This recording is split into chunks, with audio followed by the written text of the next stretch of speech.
Well, a very, very happy Tuesday, and welcome to another episode of the TNC Sports Talk. My name is Justin. Today is November 18th of 2025, and on today's episode, I've kind of been thinking about this one. I wanted to make sure I get an episode out today just to keep the contents, repetitive and ongoing, I don't want to lose momentum, right? I want to keep getting these episodes out. Just talk about sports, even if it's not a big conversation. But I got three big topics. One, we will talk a little bit about Monday Night Raw last night, specifically in the final episode of John Cena, as this was his last Raw ever, in his last match on Raw ever, however you want to say it, I guess. Um, I think it was just a memorable, touchable moment. He's confirmed his match at Survivor Series, so we will talk about that. Um, and it's gonna kind of all tie together in this episode a little bit because what's related to that is that we'll talk about the San Diego Padres, and possibly in this whole new ownership now that has just surfaced earlier this offseason. So we do have plenty to talk about, but what I want to kick off here is I want to come back to the Bengals and Steelers game on Sunday, specifically in the controversial fight that took place in the fourth quarter between Jamar Chase and Jalen Ramsey. This led to the ejection of Jalen Ramsey, as the initial footage uh, showed um, showed that Jalen punched Jamar Chase in the helmet after a play in the fourth quarter that scrambled to an altercation. Um, it was later revealed that in just moments prior to that incident, after the play, that Jamar Chase spit on Jalen Ramsey, which led to the punch. And Jamar Chase is being served a $500,000 fine as well as a 1 game suspension. He will serve that this Sunday against the New England Patriots at home. And I've seen social media kind of upset, maybe upset with Jamar Chase, as a lot of people are calling it, well, you are our leader, you are a forefront. A lot of kids look up to you, they want to be you, and you're not setting the right example. um Fans are upset with the response from Zach Taylor, and maybe he's not reacting to the way people want him to react in this situation. um you know if it's unclear now in sports, there is a lot of chips and chatters on the field between the refs, between the coaches, especially between the players. I know through my experience in high school, we had blown out conversations in, offensive line versus defensive line. People talk trash among each other. It was the nature of the sport. Some were able to leave it on the field and after the game was over, go, enjoy each other's company, while others took it a lot personal and kept rivals going. And, whether or not how personal the feud is between Jamar and Jalen personally, you know, the Bengals and the Steelers are rivals. It's usually an interesting matchup that we all kind of want to tune into and watch on Foresight. Um, and you could tell throughout the game that there was some competition. Very aggressive, competitive football was being played on both sides of the ball. And, you know, we could all sit here as a fan and speculate, maybe what led one thing to another into this situation.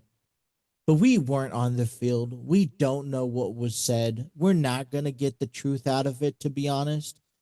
And NFL has a responsibility, regardless of the matters, is there has to be a zero tolerance of bad sportsmanship.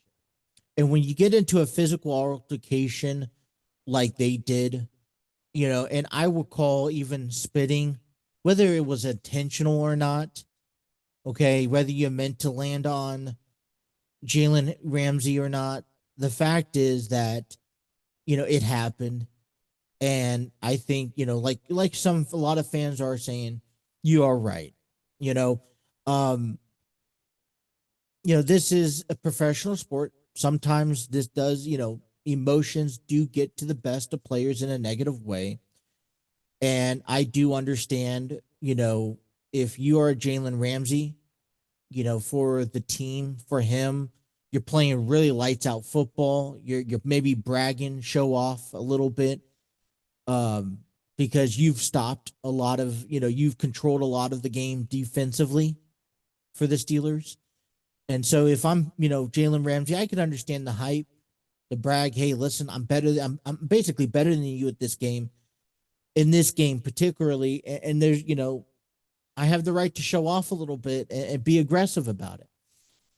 The Steelers have not been playing their best football in recent weeks. Looks like they're dealing with a little bit of concerning parts with Aaron Rodgers' health status and this team's overall health status. So an act like this could, motivate a team to play better. Same thing for the Bengals. They're 3-7, and you kind of need just something maybe to spark a fire underneath the Bengals to perform better, right? It's probably frustrating for a talented guy like Ja'Marr Chase to have a week in, week out performance with a quarterback that, was questionable at the beginning, but is now on the top of his game this season. And yet they have nothing to show for it. It sucks. And it gets very aggravating. And sometimes playing a little bit aggressive, ashing out a little bit can spark a light for the rest of the players to say, oh crap, we got to step up our game and maybe we could play a little bit better moving forward. And, I'm going to use the baseball reference because sometimes that happens. Sometimes supporting your players as a manager, and getting ejected from the game kind of shows your team, that, hey, we have a manager who cares about us, who cares what's happening on and off the field, and then he's going to have our backs. And so if he's willing to take that fine, take that ejection, and stand up for us and let the umpires have it from time to time, it does help. It does work. I don't know exactly, like I said, the details behind the story of what we see on the front page, but it works in numerous ways. So I do understand from a perspective when you're a fan watching it, hey, I don't want my child to follow what Ja'Marr Chase does. But how often does Ja'Marr Chase get that physically aggravated where it becomes more than just a conversation, maybe some words exchange? You don't see Ja'Marr Chase out there every week throwing punches, spitting on people, throwing dirt on people. That's not the nature of the game. So I do understand, it's disgusting. It's not professional. But I feel like I value, I feel for both sides of this, situation. And I think what's frustrating the most out of this, though, and what maybe there's this, you end off on a negative aspect is that Ja'Marr Chase is suspended this Sunday against the Patriots, who is not a walk through the park. Any team right now against the Bengals is not a walk through the park when it comes comes to Cincinnati trying to beat them. But Patriots don't make it anything easier, and we don't have, I think the concept is still to try to get Joe Burrow back, and having Ja'Marr Chase not out there You go, you double team your second best defender, and that's T. Higgins, and what do you really have? Unless you have this run game, unless their defense steps up, it kind of almost paints a L on the record. And then if there was any hopes for Jamar Chase to return, um, you know, it's kind of out the window. So, I mean, I do get it. Zach Taylor on this stance. Okay. I don't know what the right words are. I'm only assuming that Zach Taylor, just like Mike Tomlin, you saw him on the sideline when Ramsey got ejected. I'm sure they're pulled into the office and telling, those players, man, I love your aggressiveness. I don't know who's right or wrong. I'm going to defend you. I got it. I get it. Emotions are high, especially in this type of game, but we can't let it get to the point where it did. You guys are both great athletes. Um, you guys just got to put it out there on the field, not leave it in referees' hands to eject you. I do feel like there was a lack of I feel like there's a lack of energy coming from Zach Taylor, and I get it. You're 3-7. Your playoff hopes are far from none. Are close to being none in aspect. And you just kind of question, well, where do you go from here? But you know, my head coach, I mean, I need him to step it up. Use this as a motivation for what comes ahead and give us any ounce of hope. It feels like, we're almost checked out and we're not even at Thanksgiving yet. So, but I'm interested. What side do you take on the Jamar Chase being ejected situation? Do you agree? Do you disagree with it? And how much of it is going to affect the Bengals here this coming up week against the Patriots? WWE Raw last night was definitely a episode to remember. I think they brought out a lot of their stuff when it comes down to putting a storyline together for the entire night. What I've appreciated over the last 2 weeks with John Cena opening up Monday Night Raw, having his matches at the beginning of the program, is that you allow the major stories, the focus points heading into Survivor Series main event your show, right? I will take this back to a WrestleMania where Brock Lesnar and Paul Heyman returned wanting to main event. They weren't going to get that option. Therefore, they wanted to open up, and I believe it was against Seth Rollins. And Paul Heyman says this on an interview about that WrestleMania, saying that where we think we are the best of the best main event on shows, and if you're not going to main event, open up, go in, do your work, set the tone for the rest of the show, set the expectation for the rest of the show, and leave.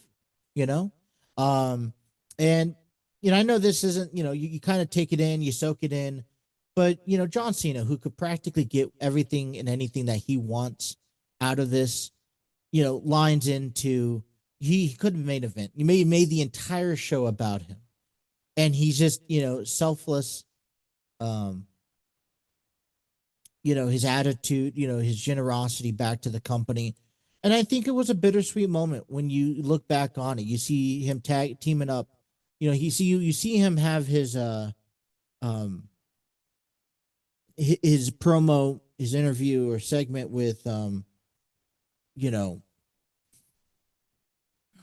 with Dominik Mysterio. This leads to a Intercontinental Championship rematch come in 2 weeks at Survivor Series. And this segment turns into a 6-man tag match where his final match on Raw, he gets to share the spotlight with future Hall of Famers. Well, and you already have a Hall of Famer in Rey Mysterio. You have a future Hall of Famer in Sheamus.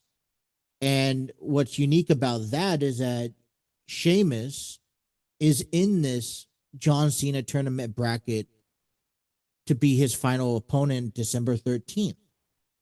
So, they teamed up. It could very well they be facing each other in just a few weeks.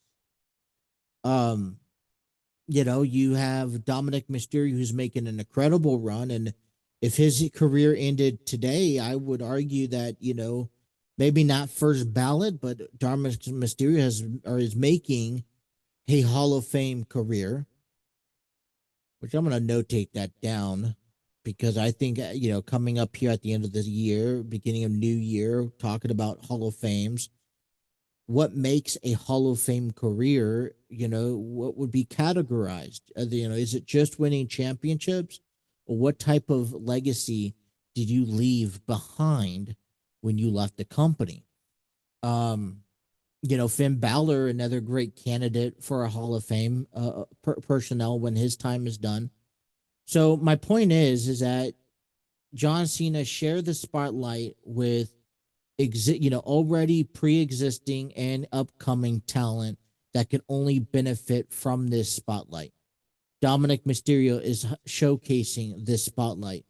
And what I like about it, and we have to look at it from that perspective, because as John Cena has mentioned, this is a time where he's giving back to the company. He knows his role. He's out here in a few weeks. And his goal is to allow someone to make a name through using him. And, we'll talk about this match coming up. Dominik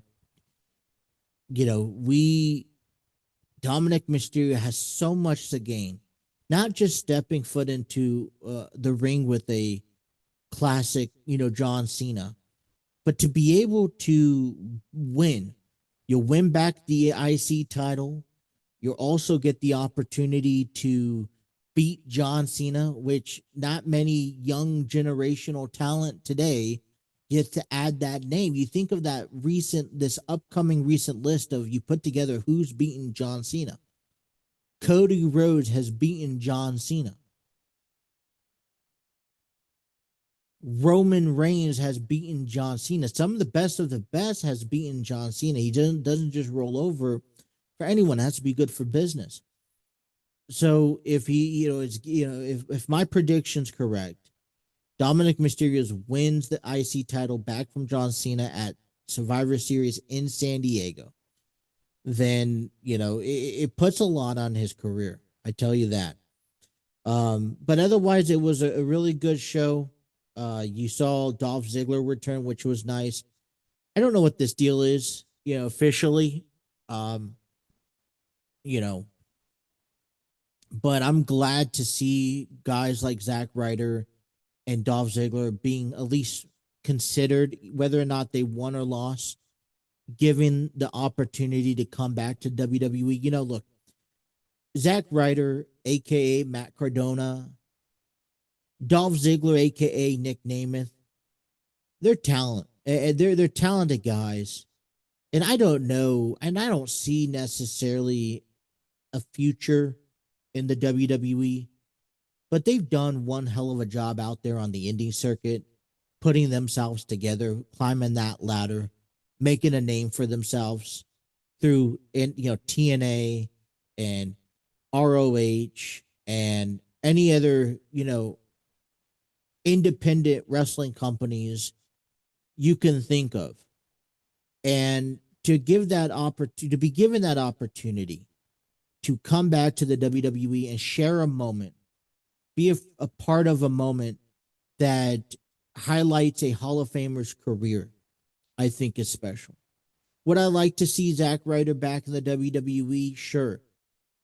Would I like to see Dolph Ziggler back in the WWE? Absolutely.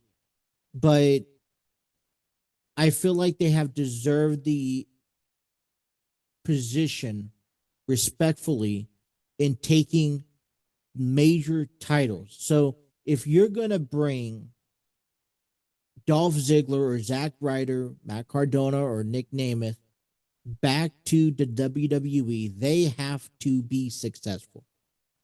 They can't come in and be overlooked, like guys like Karrion Cross, guys like Jinder Mahal, guys like I'm gonna say guys like Drew McIntyre.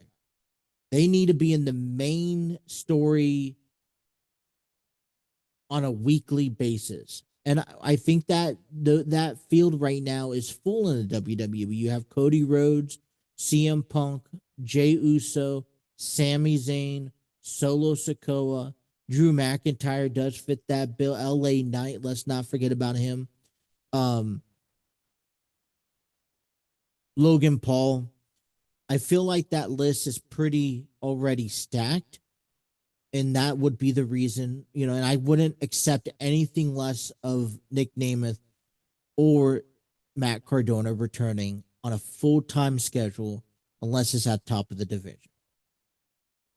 Now, I like what they're doing, with Joe Hendry down there in NXT, and I feel like that gives them room among NXT and TNA to expand and try to grow.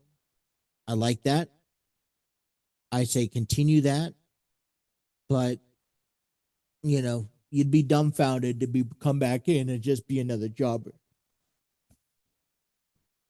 So we will be seeing John Cena, Dominik Mysterio in San Diego at Petco Park, which is going to be outdoors.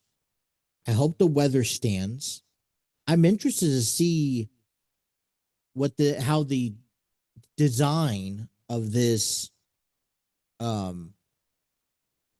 state of the stadium input will look like. Petco Park is this isn't a football stadium. This is a baseball stadium. The batter's eye out there in straightaway center is a park in the park. I'm assuming they're going to keep that open, keep those locker rooms underneath, so you would have the stage from visiting and the home field kind of probably all blocked off.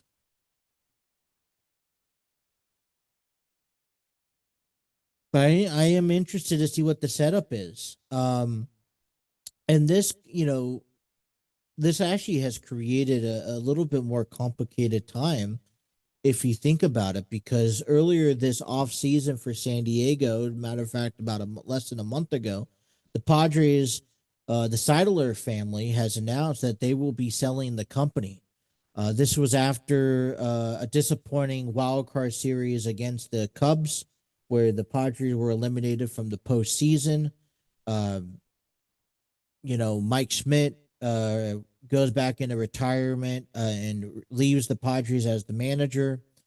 The Seidlers come out and name, or AJ Preller names Craig Stammen, former relief pitcher, as their new manager, which just, I don't know. I struggle to make sense of that.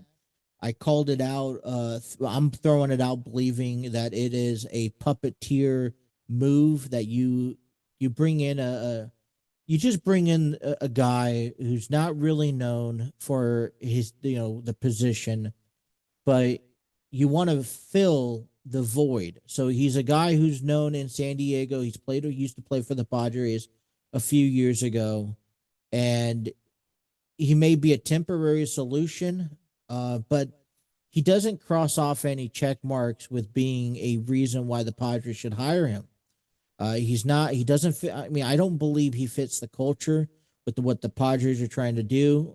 And who they have on the field with Manny Machado and Fernando Tatis Jr.